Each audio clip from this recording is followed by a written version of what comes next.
Welcome to the Three and Out podcast with Coach Shane.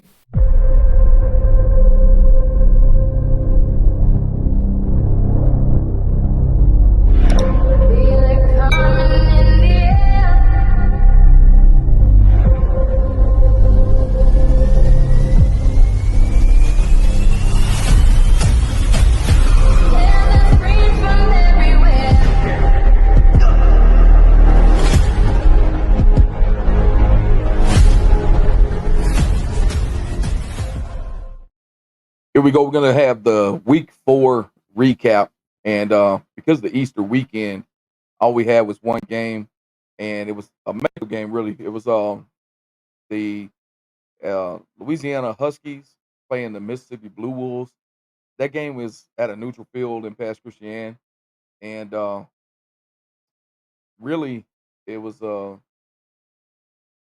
game that was won very early.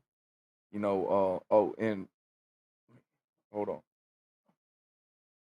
Yeah, I was just calling real quick, man, because I was wanting to make sure y'all had enough food on hand. Yeah, I was gonna order a 50-piece wing. Uh, with a lot of blue cheese on one side. Yeah, because it was a 50-0 murder. All right, 50-0. That's 5-0, like police. 5-0, half 100. You know, 50, 50-0. Man, look, first quarter was 6-0. Second quarter, it was a blowout. Ended up being 36-0 at halftime. Um, Touchdowns everywhere. Uh, and I mean, I think there was 2 touchdowns called back. So I mean, really, it could have been a lot worse. And then from uh midway, I would say not midway, about 5 minutes left in the second quarter, the clock started running, and the game ended with 6.5 minutes left in the fourth quarter. So really, it could have been a 60 or 70 point win. It was absurd. Uh, we had CD back there throwing dots all over the place. Uh, 6 total touchdowns, quarterback masterpiece for this one, and the wide receivers. We had Earl over there and Otis Dunmar's each had two touchdowns. The Wendy's 2 for 2. Man, look, they showed up and showed out. These guys came to play. They were prepared uh, in every facet of the game, from offense, defense, special teams, and coaching. So, couple big plays that happened. Arrow, he had a penalty for a false start, and then next play took one to the house. So, I mean, it was a big time comeback right there for himself to make up for the penalty, and then a couple touchdowns right on top of people's heads from Otis, and it's. I mean, it is the execution that they had in the game was it was perfect, man. There's no other way to put it. These guys had great line play, offense and defense. Um, Carl had a ton of time back there in the back, in the pocket to throw the ball, and like I said, he was throwing dots. Wide receivers were doing their job defensively. There was a amazing interception on the sideline with a toe tap. Um, and actually, it was a challenge because initially it was called incomplete, but after the challenge, um, it was deemed that it was an interception, and that was a beautiful play. Overall, I mean, Huskies A+, and Blue Wolves. I don't know how else you don't give them. I mean, how do you not give them an F? It's 50-0. Um, Great game by the Huskies. So um, there's nothing to take away from it other than the Huskies have bounced back from week 1, and they got a little steam rolling now. So got a bye week this week, but I'm looking for them to stay on that track and keep things going the way they are. So with that said, we'll be right back.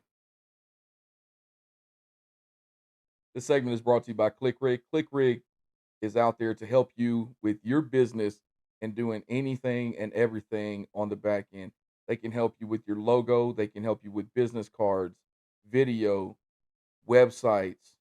They can even do podcasts like we're doing right here.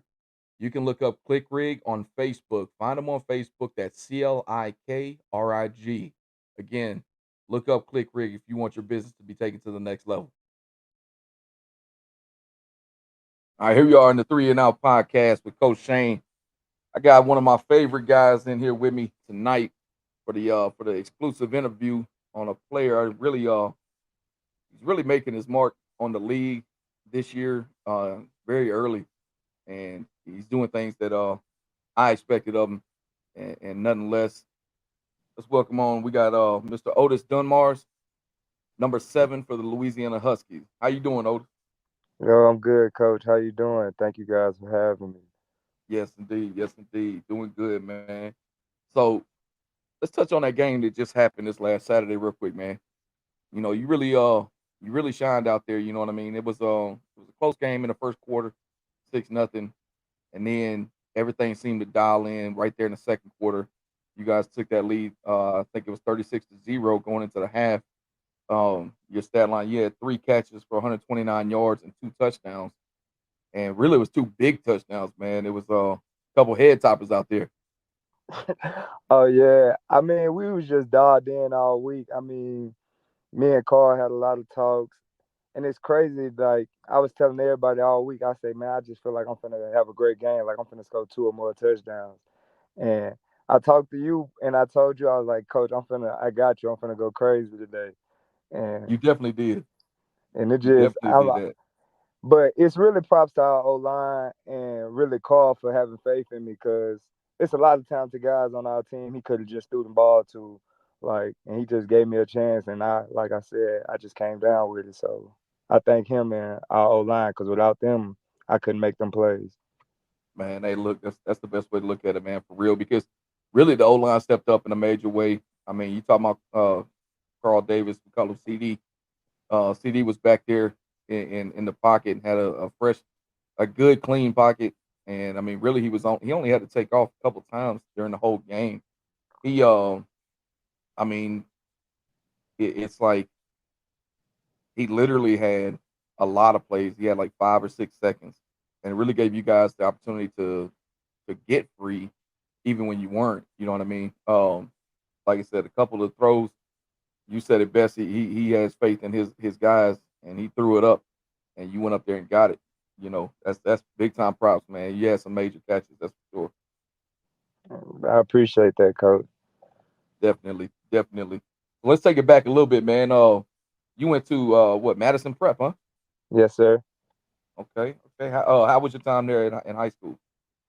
Honestly, at Madison Prep, bro, that probably was the best experience. Like, just like learning football, like, cause like during Pop One and all that, like I was just always like everybody knew like I was gonna get the ball. But like at Madison, I don't know if you heard of a guy named Chad Williams, but he actually went to Grambling and ended up doing time with the Indianapolis Colts or Yep. whatnot.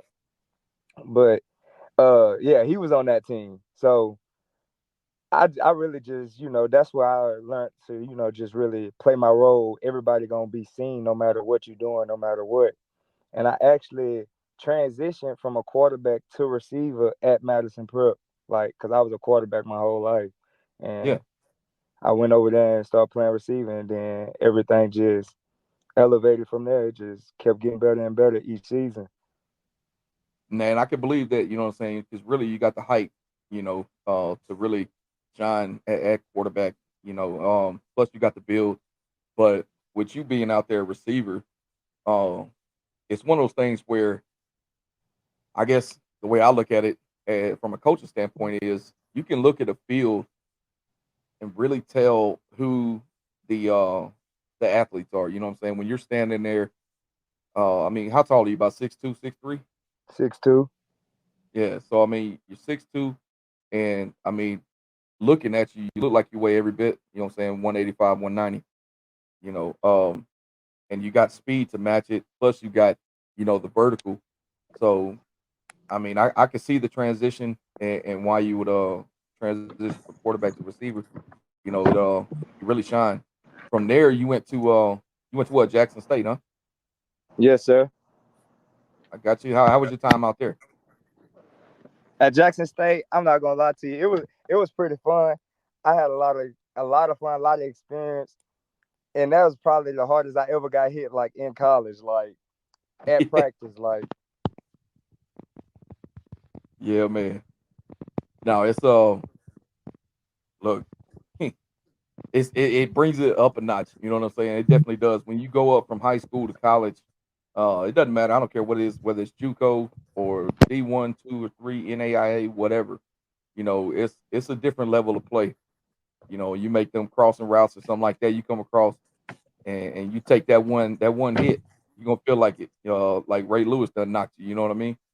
Oh yeah, hey, it's crazy too, cause like I think I still got the video. Like I'll probably send you footage of it, cause everybody said I got right up, and I ain't even remember honestly. Like that's probably one of the hardest hits like I ever took in.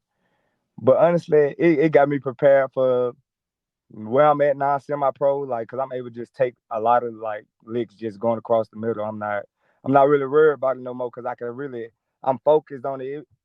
It made me my reaction time better if that makes sense. Like Yeah.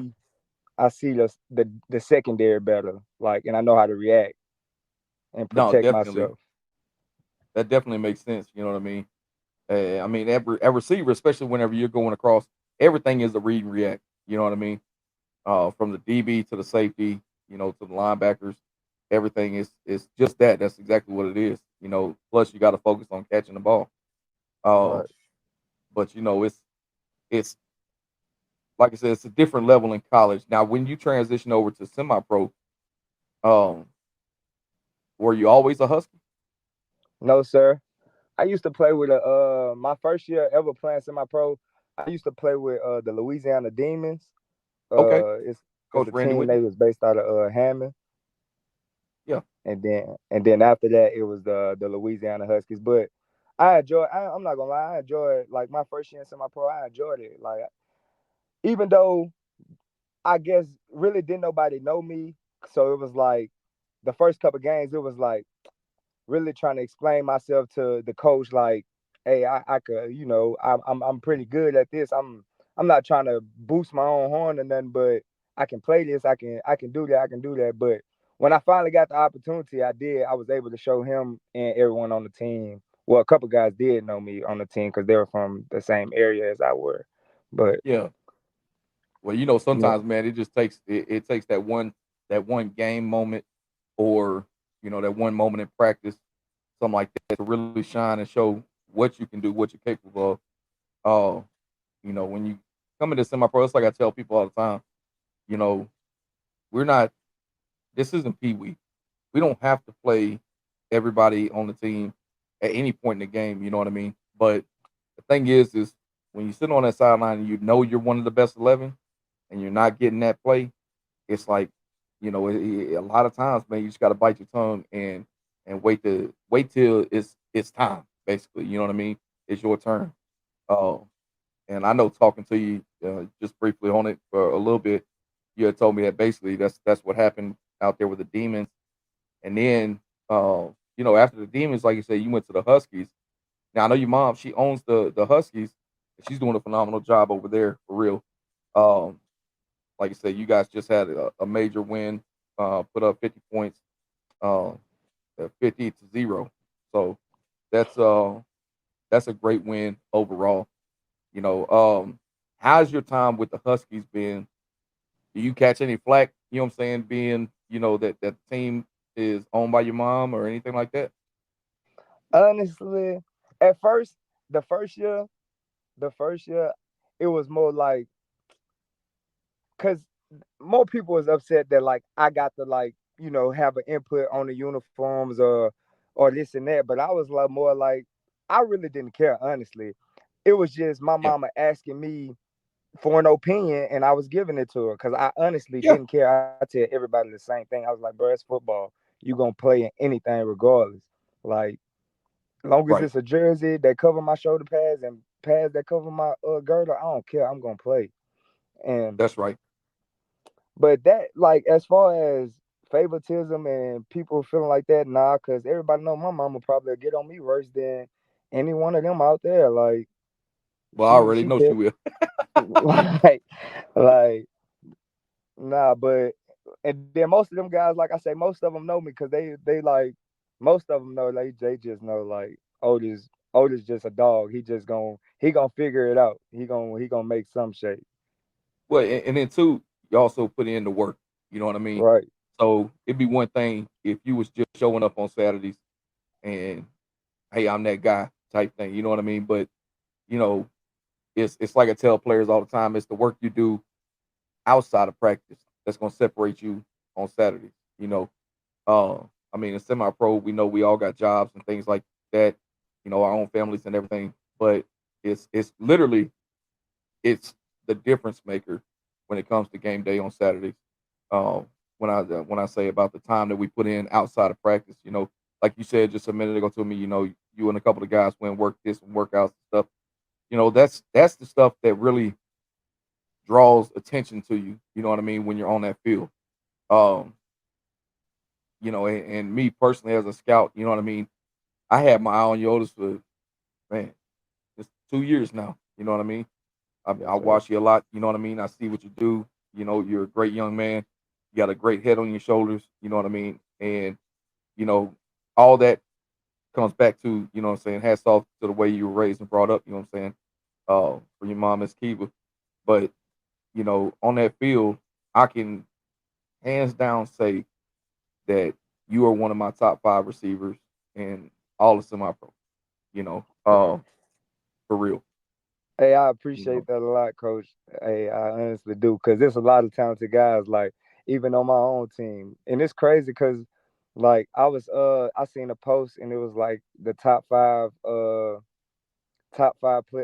10 receivers in the league that you could think of right now, and it was yeah, hard for me to even say that I wanted to put myself in the top 10 just based off footage of seeing other guys and all that, but from me watching film on myself from this past weekend, I honestly say my favorite play probably wasn't even the two head taps or my touchdowns. It was probably the when I block. made the block on when Converse caught a screen. I made a block on the Yep, cornerback probably 10, 15 yards down the field. you did. That was a and look when I say looking from a scout's angle, that's what's going to separate, and that's what really stands out. You know what I mean? Because wide receivers, if we're looking at you, we know you can run, we know you can jump, we know you can catch. You know what I'm saying? But can you do the other things that really is going to elevate your team and the guys around you? You know what I'm saying? A lot of wide receivers when they know they're not getting the ball or something like that, they'll so-called take the play off, you know, and I don't see any of that with you. You know, that play itself, if you don't make that block, you know, it's still a decent game, you know, 7, 8 yards, you know, probably. But with that block, I mean, Converse turned out what it was like 25, 30 yard game, you Right. know, and end up being a beautiful play.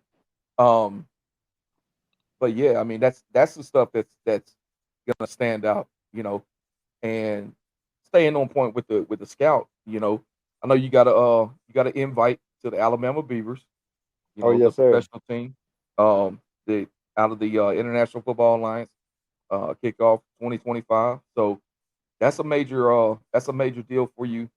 And how do you feel about that, man?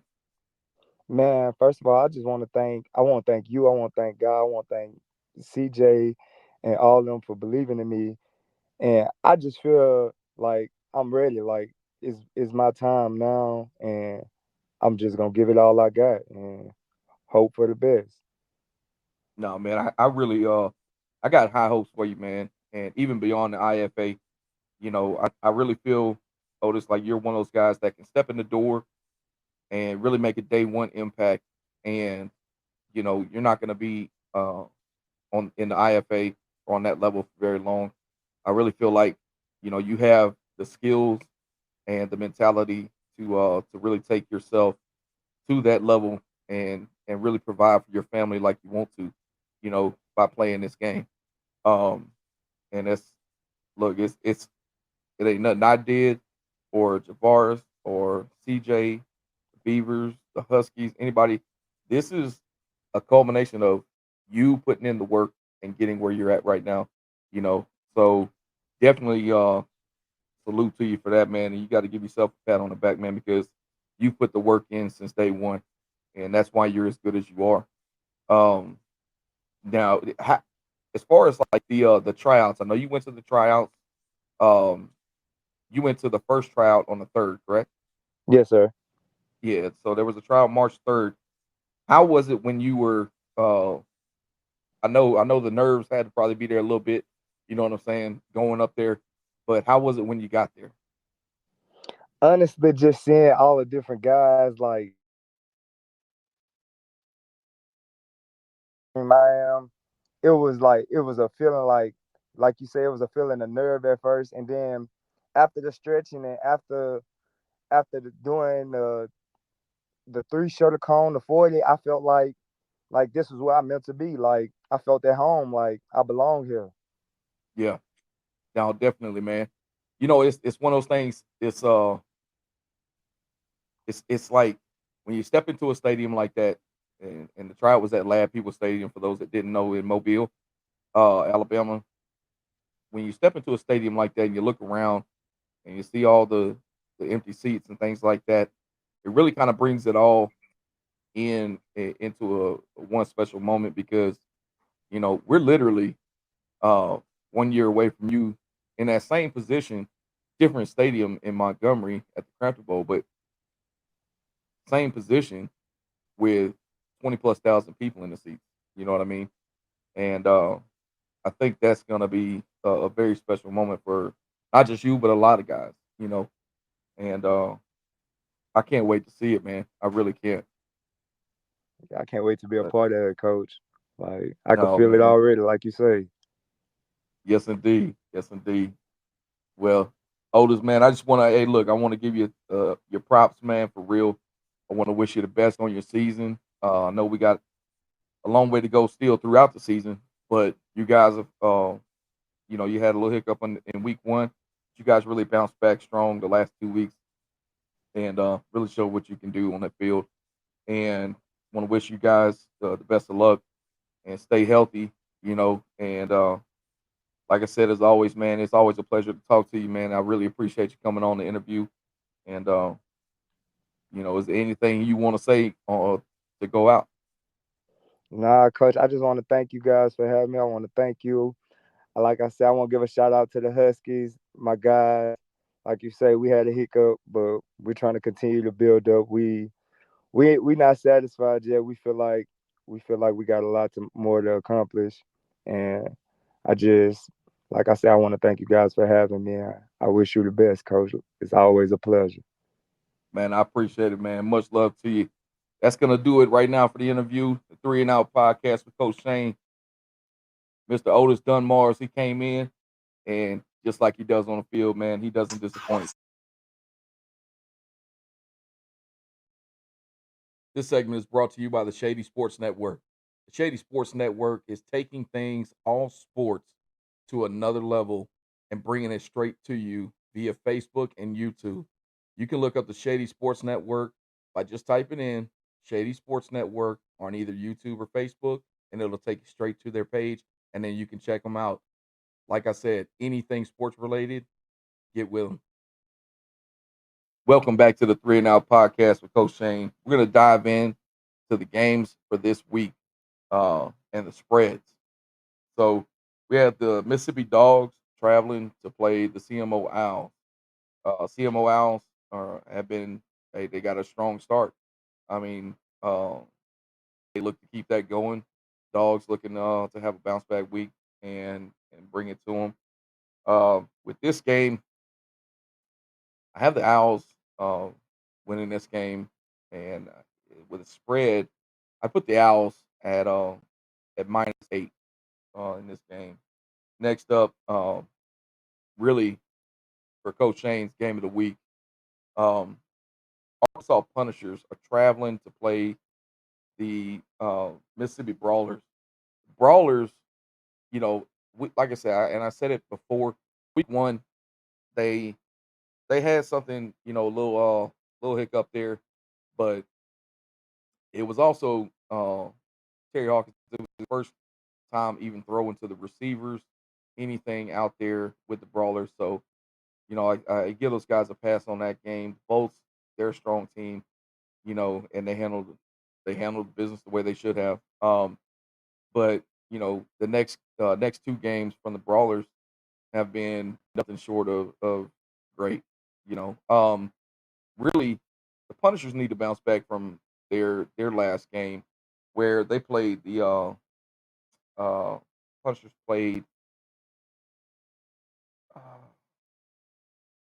who was it that the Punishers played? Huh? Yeah, last week the Punishers played the Bolts. Yeah, so the Punishers played the Bolts. Uh, and again, like I just said, the Bolts are a strong team. And the Bolts handle business. And really, it kind of brought into um, how well do the Punishers play on the road. At home, the Punishers destroyed Week One against the Phantoms, um, which the games the Phantoms have played, it's pretty much been a no show. Um, but when they went on the road to play the Bolts, I mean,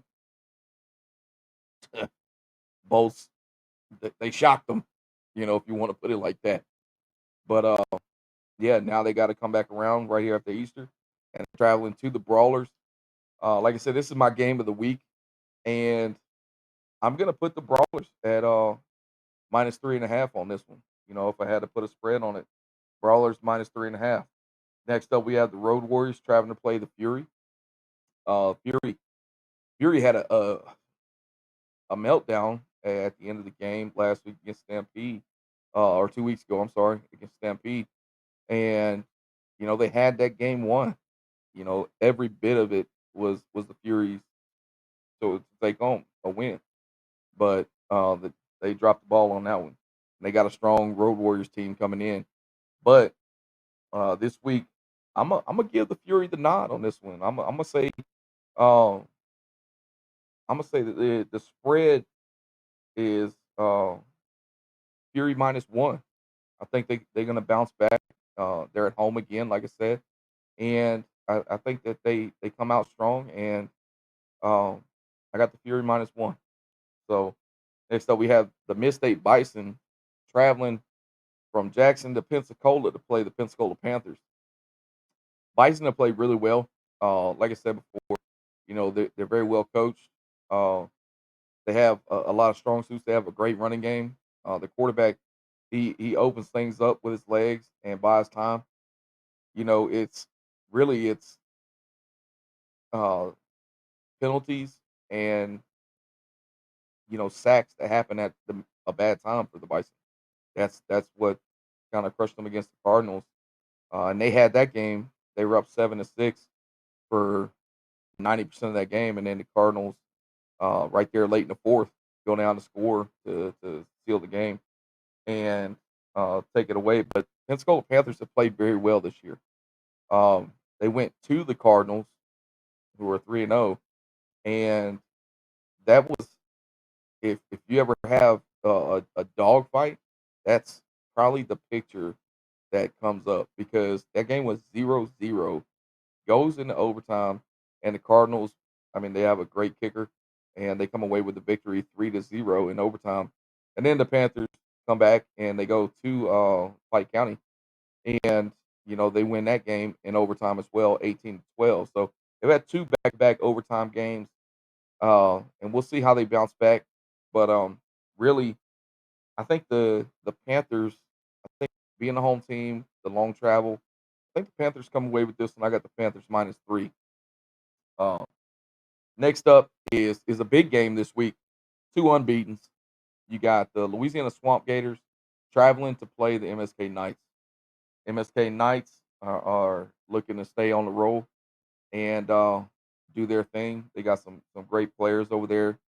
Um, They got my guy 40 at left tackle. I mean, he's looked great this year, coming off an injury.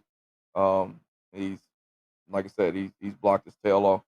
Um, and really, I look for Darrell Lovelady to get loose in this game a little bit. I have the Gators uh, on the road. I have them losing this one, but I think it's going to be closer than what people think. Really, I have the MSK Knights -1. So after that, we got the Cardinals, the Bayou Lacombe Cardinals, traveling on the road to play the Mississippi Gulf Coast Raiders. Now, me, I'm a Raider. I'm the head coach, so I can't get down too bad. But hey, we're at the bottom looking to come up, and the Cardinals are at the top. So what are you gonna say? The Cardinals have a great defense, really good defensive coordinator. I mean, that's one of the bigger coaching pickups that they had. They got Coach Blaine and Coach DK. Those two guys are amazing coaches. They got some really good players from MJ, Xavier Chapman. The running backs. You got Pig over there. These guys, they play sound football. They're very disciplined in what they do. They take what you give them, and the they come away with the win. That's what you want in your football organization. Um, and them being at the top and the Raiders at the bottom. I mean, really, you look at it, and it is what it is. Got an outside perspective because I'm not going to put a spread on my own game, but outside outside perspective was Cardinals -6. So we had the Tri City Savages traveling to play the Mississippi Blue Wolves. Um, Two teams at the bottom. I think the Savages come away with a win on this one. Savages, they've got a great player in Daenerys Antoine. I think he gets loose. I really think he has a shining point to his season this week. Uh, I think Daenerys Antoine scores two, maybe three touchdowns. Um, Really, I have the Savages -12. We have the Arkansas Tigers traveling to play the Camden Phantoms. So these two teams, both of them, first year teams looking for their first win. Somebody's going to win this game. Um, how well do the Tigers travel? You know, can they stay together as a team and put it all together for this game? We'll see. We'll see. I have the Tigers at -7. Jackson Stampede on the road to play the Memphis Pharaohs. This is a game that had uh, it's got everything you want in it. Good coaching, great players, great atmosphere. Um, I mean, it's got everything in the makings to be a great football game. Um, Really, it's going to be a nail biter. I got this one being very close as well, but I'm going to give the edge to the home team, the Memphis Pharaohs.